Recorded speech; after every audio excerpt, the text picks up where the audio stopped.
Bienvenidos al canal de estructuras de Sergio. Para celebrar esos recientes 4.000 suscriptores que hemos alcanzado en el canal, hoy vamos a ir al exterior a explicar el comportamiento estructural de una bonita pasarela en forma de arco. Esta estructura la podéis encontrar en el Parque Juan Carlos I, aquí en Madrid. Empezamos. El sistema estructural elegido para esta pasarela está constituido por dos arcos paralelos de directriz parabólica. Las condiciones de contorno de esos arcos es empotramiento en las cimentaciones, como veremos en detalle. Como veis, el paso de peatones, de personas, a través del tablero se produce por esa estructura horizontal que arranca en los extremos y que es tangente en la clave del arco.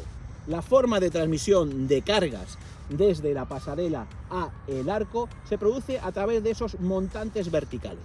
Luego veremos un poco en detalle que esos montantes están articulados en los extremos y la razón para ello es para solo transmitir acciones verticales sobre la estructura del arco. Hemos modelizado mediante un programa de estructuras comercial la pasarela que hemos visto en la realidad hace unos momentos. Como veis, la pasarela tiene una luz entre apoyos de 40 metros. Y lo que es la flecha, es decir, la distancia desde la clave hasta la línea de arranques, hemos considerado 7 metros, con lo cual tiene una relación FL en torno a 0,18. La distancia entre los arcos paralelos ha sido modelizada con una distancia de 3,5 metros y la singularidad de esta pasarela es que la parte del tablero, la parte peatonal, la proyección en planta es menor que dicha distancia, tal como se puede apreciar en esta perspectiva. El modelo trata de representar fielmente la realidad y en ese sentido hemos intentado representar o modelizar las secciones de los elementos principales. Así, por ejemplo, el arco fue construido con una sección doble T armada de canto y ancho 40 centímetros y espesor, por ejemplo, de ala 2 centímetros. En el caso de los arriostramientos que encontramos en los arranques del arco, son secciones tubulares de 150 milímetros de diámetro. También podemos fijarnos en los montantes, que como hemos dicho anteriormente, son los encargados de transmitir las cargas desde el tablero al arco. Están constituidas por secciones rectangulares de dimensiones exteriores 140 milímetros. Estos montantes, tal y como indicamos y tal como la realidad representa, están articulados en los extremos. Son bielas que solo transmiten cargas verticales a esos travesaños que unen los arcos en la parte inferior. Si os dais cuenta, el travesaño es una sección cuadrada, una sección cerrada, lo cual lo hace ideal para resistir las torsiones que la posición de los montantes respecto a este elemento lineal genera. Esos montantes, para transmitir esa torsión que será flexión en el arco, están completamente soldadas a la sección doble T que constituye la sección del arco. El tablero, por su parte inferior, nos muestra este sistema de arriostramientos en planta en forma de cruz de San Andrés. Si os dais cuenta, lo que se pretende es llevar las fuerzas horizontales que actúan sobre el tablero a los estribos situados en los extremos de la estructura. El tablero de la pasarela está constituido por un forjado de chapa colaborante que apoya en el lado corto de la misma. Es decir, lleva la carga a las vigas longitudinales que constituyen el tablero. Y en ese sentido hemos aplicado las cargas sobre el modelo. Así, por ejemplo, podemos ver la aplicación de la sobrecarga de uso, que hemos considerado un valor de 5 kilopascales de acuerdo a los valores de instrucción IAP. Una de las dudas que tenemos acerca de la estructura es por qué fue diseñada con empotramientos en los arranques del arco. Y en ese sentido hemos querido introducir en el modelo acciones tales como la temperatura, como se ve en pantalla, donde hemos supuesto un gradiente de temperatura en todas las barras de valor 35 grados. Y también queríamos ver cuál era el efecto de la aplicación de un viento de forma transversal a la estructura, que tal vez justificara ese empotramiento a nivel de... Hemos procedido a analizar la estructura con las cargas aplicadas. Y en este caso, bajo la combinación de cálculo debido a cargas exclusivamente gravitatorias, vamos a mostrar la ley, por ejemplo, de axiles. Como vemos, el arco está solicitado exclusivamente a compresión, como era de esperar. Las pequeñas variaciones en el valor de asil se deben a la presencia de rozamientos en el arranque de la estructura. También con esa combinación de acciones gravitatorias podemos mostrar las leyes de flectores actuantes sobre la estructura. Como se puede ver en el arco, justo debajo de los montantes existe flexión negativa, ya que la estructura del arco es continua. Y también podemos ver ese comportamiento de viga continua de las vigas longitudinales que constituyen el tablero de la base.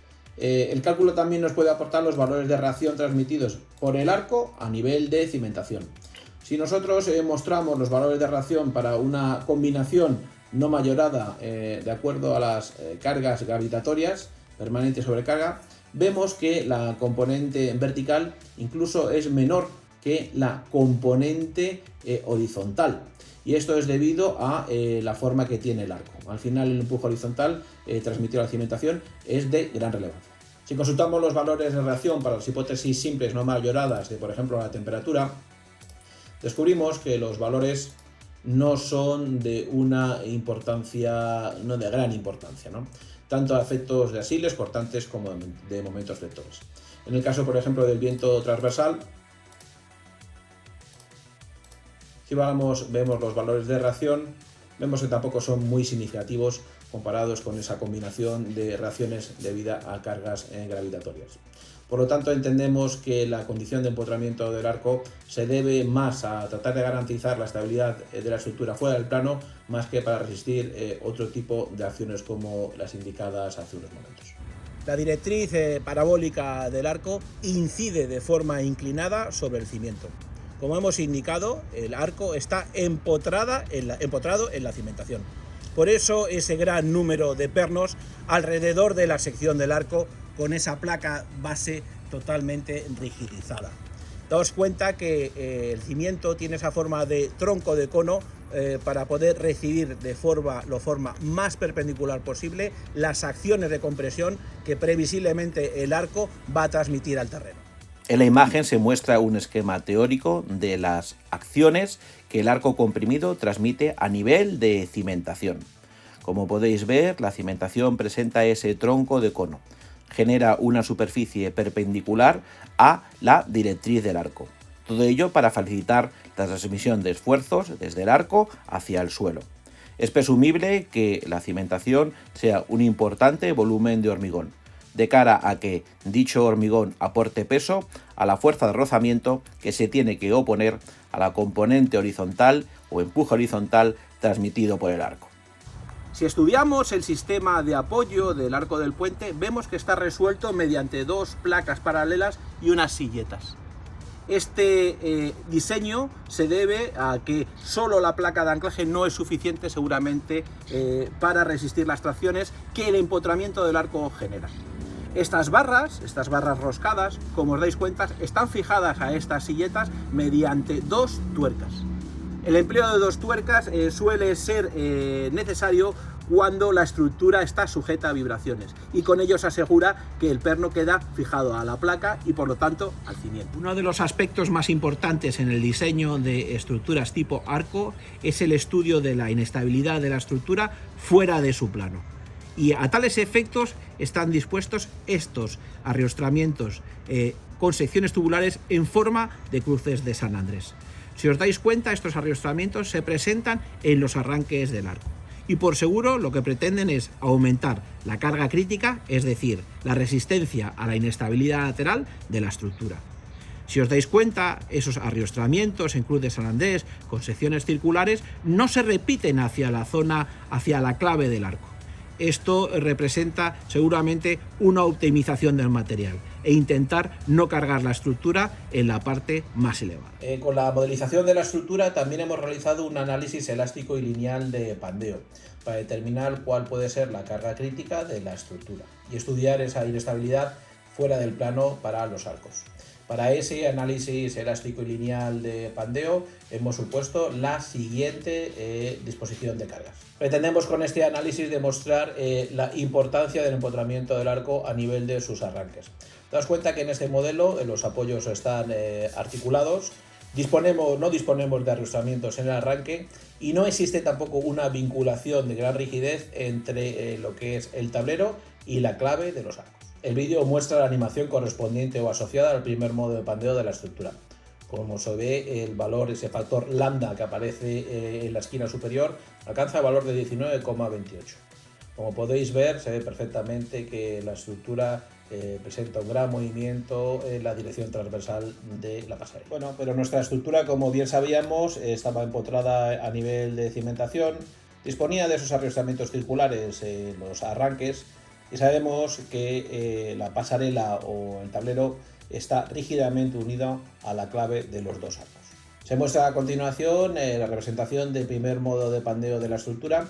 Como se ve en la parte superior izquierda, alcanzamos una carga crítica de 379,19, claramente superior a ese valor de inicial que marcábamos de 19, y vemos que esa deformación del primer modo solo moviliza parte de los arriostramientos que unen los arcos. Y llegamos al final del vídeo de hoy.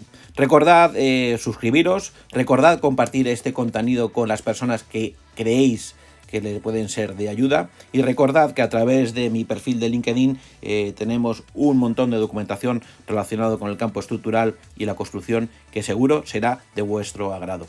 Nos vemos en una pronta ocasión, hablaremos del estado límite último de punzonamiento. Un abrazo, cuidaos mucho.